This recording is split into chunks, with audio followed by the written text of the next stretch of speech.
adalah orang yang istimewa bagi orang-orang yang sudah masuk kategori mu'min.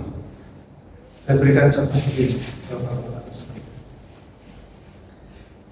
Ketika kita melihat malaikat, apa yang ada ketika kita mendengar kata malaikat yang terbenak dalam diri kita, malaikat itu adalah makhluk yang senantiasa berbuat taat kepada Allah. Kan begitu? Dan makhluk yang tidak pernah berbuat dosa kepada Allah. Sebaliknya sekarang Allah juga ciptakan makhluk lainnya, namanya iblis atau syaitan. Apa yang terbesit dalam kepala kita ketika kita mendengar nama syaitan atau nama iblis? Oh, ini yang durhaka kepada Allah, ini yang bukan, ini yang maksiatnya kepada Allah. Sekarang kita lihat syaitan sama malaikat. Malaikat taat kepada Allah dan tidak pernah bisa berbuat dosa atau maksiat kepada Allah. Karena malaikat memang didesain oleh Allah untuk taat dan tidak bisa berbuat dosa kepada Allah. Malaikat murah orang yang dikehendaki Allah Subhanahu wa Ta'ala. Sekarang iblis atau syaitan sama, diciptakan oleh Allah dan didesain oleh Allah sesuai kehendaknya. Iblis tidak taat kepada Allah, iblis tidak pernah tunduk, ya kan? Tidak bisa berbuat soleh, tidak bisa berbuat taat karena Allah mendesainnya iblis itu adalah durhaka kepada Allah. Jadi saya katakan dua hal ini ada pada diri kita. Nanti pada akhirnya nanti bapak-bapak akan menemukan satu titik di mana bapak-bapak betul-betul harus pasrah setotal-totalnya kepada Allah sampai masuk kepada tahapan bukan lagi murid apa yang menjadi keinginan kita, tapi bapak-bapak, ibu-ibu sudah ditempatkan sebagai kedudukan hamba yang murah. Apa yang menjadi kehendak Allah terhadap diri. Jadi jangan melihat apa itu namanya ketika kita bukan seorang ustaz, kita orang biasa saja. Jangan. Itu belum murad, masih hamba biasa saja. Murid ya masih ketiga juga murid. Ya orang yang masih awal-awal bagaimana cara mengenal Allah Subhanahu wa Ta'ala.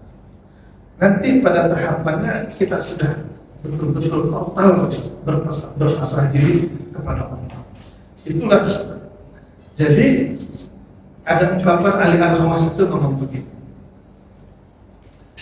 Semua makhluk itu nanti di bait berikutnya. Semua makhluk itu akan mengikuti iradah Allah, kehendak Allah. Burung itu Allah iradatkan punya sayap sehingga dia bisa terbang dengan sayap. Maka ketika burung terbang dengan sayapnya atas iradat Allah, maka burung itu sedang memuji Allah lewat terbangnya burung itu dengan sayapnya. Karena burung itu terbang dengan sayapnya yang Allah ciptakan untuk dirinya untuk bisa terbang. Maka burung sedang memuji, bertasbih kepada Allah dengan terbangnya, dengan sayap yang dimiliki oleh burung tersebut. Maka kita bersama semua. Ini kiasan saja, bukan hanya burung. Posisi apapun, kondisi apapun kita, kata-kata apapun kita, ketika kita menerima dengan sepenuhnya ketetapan Allah, maka semua aktivitas kita, semua kondisi kita adalah sedang memuji kepada Allah Subhanahu wa Ta'ala. Ini yang lebih dalam lagi. Oke. Jadi satu bait tadi kita sampaikan bahwa ada kalanya Allah menetapkan satu dosa kepada kita, ternyata dosa ini yang menjadikan usulnya kita kepada Allah Subhanahu wa Ta'ala. Baru Sabtu kemarin saya ditelepon preman, saya akan sebutkan ya Pak, alumni UIN. Mungkin kalau Pak Nasram Thailand mungkin tahu kan, itu ada telepon kan, kalau mana-mana bawa badi gitu. Dan ya telepon saya malam Sabtu, dia mengatakan lagi sudah setahun ini puasa Daud. Alhamdulillah Ustaz, saya sudah berapa tahun ini nggak pernah lepas sholat tahajud. Alhamdulillah saya Ustaz nggak pernah lepas sholat duha. Macam-macam cerita saya. Ya. Padahal beliau pernah mengatakan ke saya macam-macam. Kayaknya semua jenis macam dosa sudah pernah saya lakukan. Dia cerita ke saya hampir setiap jenis dosa sudah pernah saya lakukan. Itulah Pak. Jadi kadang-kadang kita yang sudah ngerasa sudah berpensi bersorban ini, begitu dengar dia tidak pernah lepas dari tahajud, nggak pernah lepas dari duhanya. Saya pernah ketemu dia datang ke rumah pas lagi azan, di stop saya Pak. Kita mesti dulu lah. Saya tidak melihat dari sisi ini, saya mengambil pelajaran orang semacam ini yang mungkin kita melihatnya adalah dulu nggak banyak dosa, ternyata lebih mudah memenuhi panggilan Allah Subhanahu wa Ta'ala ketimbang kita yang rasa-rasanya kelihatannya ngaji dan sebagainya, tapi kok lebih mudah dia untuk memenuhi panggilan Allah ketimbang kita. Di situ kita melihat ternyata Allah Subhanahu wa Ta'ala menetapkan sesuatu itu adalah belum tentu itu adalah keburukan untuk seseorang. Ternyata ada kebaikan yang lebih baik untuk diri. Jadi setelah kita mengenal konsep ini atau bait ini, mudah-mudahan kita tidak akan dan tidak mau merendahkan, menghina orang dan melihat orang itu lebih hina daripada diri kita. Intinya di situ bait yang pertama. Yang kedua, bait berikutnya, mata kunta idza u'tita basata apa. Ketika engkau diberi, maka engkau merasa bahagia, senang dengan pemberian itu. Wa idza munita, tapi kalau kamu gak diberi, kau badakal manhu, engkau merasa kecewa karena tidak diberikan sesuatu. Fastadillah, maka itu menjadi petunjuk ala subuti tufuliyatika, sifat kekanakanmu dan tidak kejujuranmu di dalam penghambaanmu kepada Allah. Saya ringkas. Kata Ibnu Athaillah, ketika kita beribadah kemudian dikasih sama Allah kenikmatan dalam ibadah itu, kita senang karena sudah bisa melakukan satu ibadah, satu ketaatan. Lalu sebaliknya, ketika kita sudah berbuat taat, sudah berbuat soleh, ternyata Allah nggak memberikan sesuatu kepada kita, baik itu kenikmatan hidup, kelapangan rezeki, kesembuhan, dan lain sebagainya. Nggak Allah berikan itu, nggak kita dapat itu manisnya hasil dari sebuah amalan ketaatan yang kita lakukan. Apa katanya? Qobadokal amanku, menjadikanmu itu kecewa terhadap apa yang sudah kita lakukan. Kan kadang kita begitu ya. Ada orang yang Ustaz, sholat duha udah saya lakuin, puasa sudah saya lakuin, kenapa kok hidup saya ini gini-gini aja? Nah ini kita ada orang begitu. Kata Ibnu Athaillah, engkau tidak diberi sesuatu terhadap apa yang sudah engkau lakukan dalam ketaatan-ketaatanmu, ternyata tidak diberinya hasil dari semua ketaatan itu menjadikan engkau kecewa. Itu menjadi petunjuk dalil sifat kekanakanmu, sifat kekanak-kanakan kita. Kita kalau dikasih sesuatu sama orang tua baru ya, orang anak dulu ya Pak, mau mikirin bapaknya kalau dikasih duit gitu. Belajarnya tekun, kalau ranking 1 kasih hadiah, itu kan anak-anak gitu. Kalau bapaknya, orang tuanya nggak kasih apa-apa, ya biasa-biasa aja. Ya rumah nggak disapuin, macam-macam ya. Karena orang tuanya nggak kasih hadiah. Itu kalau ibadah kita kayak gitu, itu sifat kekanak-kanakan kita. Kita baru mau sholat, kalau Allah itu ngasih surga, Kalau Allah nggak ngasih surga, nggak ngiming-ngimingi surga, nggak sholat akhirnya kita ini. Kita ini mau sedekah, setelah dengar sedekah itu nanti rezekinya dilipat gandakan sedekah kita. Itu kan kayak bapak-bapak seorang ayah kasih iming-iming HP baru ke anaknya kan gitu. Ayo sholat, siapa yang sholat, bapak kasih HP baru sholat. Ini Ibnu Athaillah bukan nyindir ini Pak. Ini Baiknya begitu. Satu sifat kekanak-kanakan kita setelah diiming-imingi diberi sesuatu baru semangat kenceng ibadahnya. Pokoknya yang semangat karena sesuatu yang akan didapatkannya itu menunjukkan sifat kekanak-kanakan dirinya. Apalagi menunjukkan ketidakjujuranmu di dalam penghambaan kepada Allah. Gak jujur kita ini, belum benar-benar ibadah kepada Allah sejatinya hamba kepada Tuhan. Masa apakah pantas ada seorang hamba yang meminta balasan terhadap apa yang menjadi kewajiban untuknya, sedangkan ia bisa melakukan kewajibannya itu atas izin dan perintah dari Tuhannya? Kalau seandainya Tuhannya tidak mengizinkan dan tidak memberikan makan kepada hambanya, tentu hambanya tidak mampu melakukan kewajiban-kewajibannya. Lalu dia malah setelah melakukan kewajiban itu, dia menuntut Tuhannya untuk bisa memberikan sesuatu atas kewajiban yang sudah ia lakukan. Ini kan hamba yang gak benar kayak gitu. Jadi di dalam bait Al-Hikam itu sering diumpamakan antara Tuhan itu sebagai Tuhan kita, yakni Allah, dan diri kita sebagai budak. Budak itu nggak punya apa-apa dan nggak bisa apa-apa dan nggak boleh ngapa-ngapain kalau tidak atas perintah Tuhannya. Nah, kita ini diperintahkan Allah untuk sholat. Setelah kita diperintahkan oleh Allah untuk sholat, kita nuntut sama Allah, ya Allah, mana pahala sholatnya? Apakah hamba ini yang baik, hamba yang baik yang ketika diperintahkan oleh Tuhannya, setelah melaksanakan perintah Tuhannya, dia meminta sesuatu dari kewajiban perintah yang diperintahkan oleh Tuhannya? Ini pasti budak yang nggak tahu diri begitu. Kalau dalam istilah kerajaan itu disuruh ngantar surat, setelah ngantar surat, ya Tuhan, aku sudah mengirimkan surat kepada si fulan, sekarang mana upah saya? Oh, dipancung Pak. Dipancung karena tidak sopannya kepada Tuhan. Kita kan sama Allah begitu. Ya Allah, berikan pahala yang besar ya Allah. Sudah tahajud 20 rakaat ya Allah.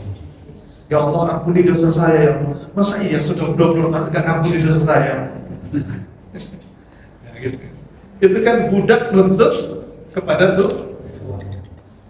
Jadi orang yang baru diberi sesuatu oleh Allah, dia senang dengan pemberian lewat ketaatan yang dilakukannya, tetapi sebaliknya dia sedih, kecewa karena tidak diberikan sesuatu dari hasil ketaatan yang dimilikinya. Tanda sifat kekanak-kanakan, juga tanda bahwa kita ini tidak jujur dalam penghambaan kita kepada Allah. Maka ada sebuah kisah itu kan, seorang wali ketika ditawarkan, kamu ingin masuk surga atau masuk neraka? Kata walinya, terserah Allah saja. Masuk neraka ya saya nggak apa-apa, masuk surga ya nggak apa-apa saya. Kan begitu ya? Kata wali ini, ya nggak apa-apa saya masuk neraka juga nggak apa-apa, saya masuk surga juga nggak apa-apa. Asalkan Allah ridho saya masuk surga dan Allah saya masuk neraka nggak apa-apa saya. Itu kan kesannya kayak bercanda, belum itu, tapi maknanya luar biasa. Karena seorang wali dalam penghambaannya kepada Allah tidak mengharapkan, tidak menuju titik beratkan apa yang menjadi ketaatannya sebagai bentuk pengharapannya untuk ini disempurnakan. Tapi yang diharapkannya, yang penting Tuhannya ridho terhadap apa yang sudah dilakukannya, itu sudah luar biasa kebanggaan. Coba kalau kita tanya jujur di saat ini, kalau Bapak Ibu harus sekalian, nanti kalau ditanya di akhirat nanti, Pak Ibu mau masuk surga mau masuk neraka? Kan otomatis jawaban kita, ya malaikat dosa nanya lah. Tapi masuk surga kan? Mau kita ibadah untuk masuk surga. Nah, kita masih dalam tahapan memang penghambaan kita belum baik kepada Allah SWT. Oke, yang berikutnya nikmatani ma kharaja mawjudun anha. Ada dua kenikmatan. Yang dua kenikmatan itu tidak lepas dari diri kita. Pasti Allah memberikan kepada setiap makhluknya dua kenikmatan. Apa itu? Yang pertama adalah nikmatul ijad. Nikmat diciptakannya kita.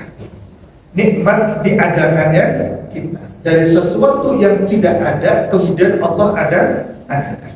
Itu satu kenikmatan yang pertama. Yang kedua adalah wa ni'matul imdad. Nikmat ya, diberikannya segala sesuatu keberlangsungan keberadaan kita. Sekali lagi, nikmat pertama yang Allah berikan kepada makhluknya adalah nikmatul ijad. Nikmat diadakan atau diciptakan sehingga ada yang tadinya nggak ada kemudian ada. Yang kedua, setelah Allah menciptakan sesuatu itu atau kita, Allah akan memberikan nikmat yang kedua namanya nikmatul imdad. Nikmat diadakannya keberlangsungan keberadaan kita. Jadi Allah sudah menciptakan kita, Pak, di Lauhul Mahfuz. Coba dari proses demi tahapan kehidupan kita sampai kita masuk ke dunia ini, itu merupakan nikmatul imdad, nikmat keberlangsungan keberadaan kita. Sebab sungguh niscaya rasanya kalau Allah menciptakan kita, kemudian setelah Allah menciptakan kita, kemudian Allah mematikan kita atau mentiadakan kita, lalu untuk apa Allah menciptakan makhluknya ini? Pasti Allah akan memberikan nikmat yang kedua, yakni nikmat keberlangsungan keberadaan sesuatu yang sudah diciptakan Allah ini. Maka kita bisa dari kecil sampai gede sampai tua segini, kok bisa ada sampai tumbuh begini, dari mana? Itu merupakan nikmat yang kedua yang Allah berikan kepada kita. Nah, kalau sudah mengenal dua konsep ini, nikmat adanya diri kita diciptakan dan nikmat keberlangsungan wujud keberadaan kita sampai kita saat ini, itu semua adalah nikmat Allah. Masa ada klaim dalam diri kita bahwa kita ini, bisa itu, dan seterusnya.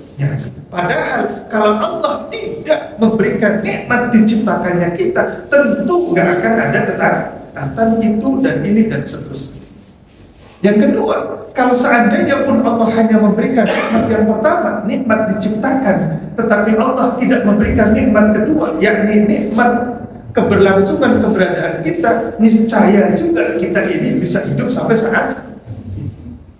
Berarti kan semuanya adalah merupakan pemberian karunia dari Allah kepada kita.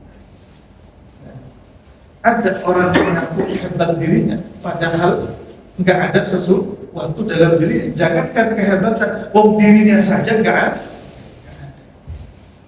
Karena kita ini tertutup oleh diri kita, maka kita tidak pernah melihat Allah Subhanahu wa Ta'ala dalam diri kita. Yang kita lihat adalah diri kita. Maka kalau bahasa tokoh-tokoh sufi atau para orang thariqah itu menyebutkannya menghilangkan keakuan dalam diri. Bahasa yang spesifik itu fana dalam diri kita, lebur diri kita. Tidak ada diri kita, yang adalah hanyalah Allah. Karena memang diri kita ini asalnya tidak ada. Kemudian Allah mengadakan dari sesuatu yang asalnya tidak ada, tidak mungkin akan melahirkan sesuatu yang ada. Padahal sumbernya adalah tidak ada. Ini nikmat yang kedua. Saya bacakan bait yang terakhir. Saya akan loncat. Baiknya agak panjang ini. Saya loncat ini karena di akhir. Kata Ibnu Athaillah kalau begini, Ashhadaka min qabli ayyastashhidaka. Allah sudah menjadikan engkau bersaksi sebelum Allah memintamu untuk bersaksi. Ini kenikmatan juga. Allah asyhadaka, telah menjadikanmu bersaksi sebelum Allah memintamu bersaksi. Fanataqat bi ilahiyatihi dzawahir, maka yang zahir itu akan berkata, akan berbicara bi ilahiyatihi, dengan ketuhanannya, dengan keesaannya. Kita ini dulu sudah pernah bersaksi kepada Allah sebelum saat ini kita diminta bersaksi kepada Allah. Maka yang zahir-zahir, yang ciptaan-ciptaan Allah itu semuanya nataqat, akan berbicara bi ilahiyatihi, dengan